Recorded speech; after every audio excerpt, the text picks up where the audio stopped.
ഇനി ആന്ധ്രാപ്രദേശ് മദ്യ അഴിമതി കേസിൽ മുൻ മന്ത്രി അറസ്റ്റിൽ YSRCP നേതാവ് ജോഗി രമേശാണ് അറസ്റ്റിലായത്.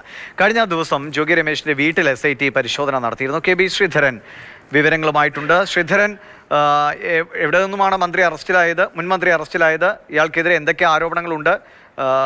എന്തെങ്കിലും രീതിയിലൊരു രാഷ്ട്രീയ സംഘർഷത്തിന് സാധ്യതയുണ്ടോ? TDP സർക്കാർ വന്നതിന് പിന്നാലെ തന്നെ ഈ അഴിമതി കേസിൽ, വ്യാജമദ്യ അഴിമതി കേസിൽ നടപടികൾ കടുപ്പിച്ചിരുന്നു. ഇതിന്റെ ഭാഗമായിട്ട് നിരവധി ആളുകളെ അറസ്റ്റ് ചെയ്തിരുന്നു. YSRCPയുടെ പല നേതാക്കളും, മുതിർന്ന നേതാക്കളും അറസ്റ്റിലാവുന്ന അവസ്ഥയൊക്കെയുണ്ടായി.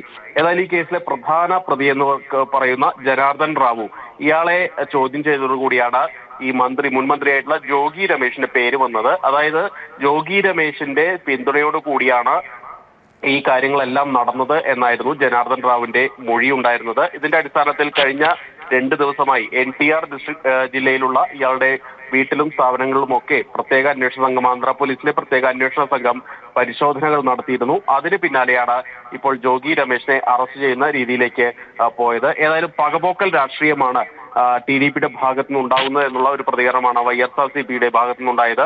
ഏതായാലും മദ്യനയ അഴിമതി കേസ്, അതുപോലെ തന്നെ വ്യാജ മദ്യ കേസ്, ഇങ്ങനെ ഈ 2 കേസിലും ഈ YSRCP നേതാക്കളെ ലക്ഷ്യമിട്ടുകൊണ്ടുള്ള നീക്കം തന്നെയാണ് ആന്ധ്ര പോലീസിന്റെ ഭാഗത്തു നിന്ന് ഉണ്ടാവുന്നത്.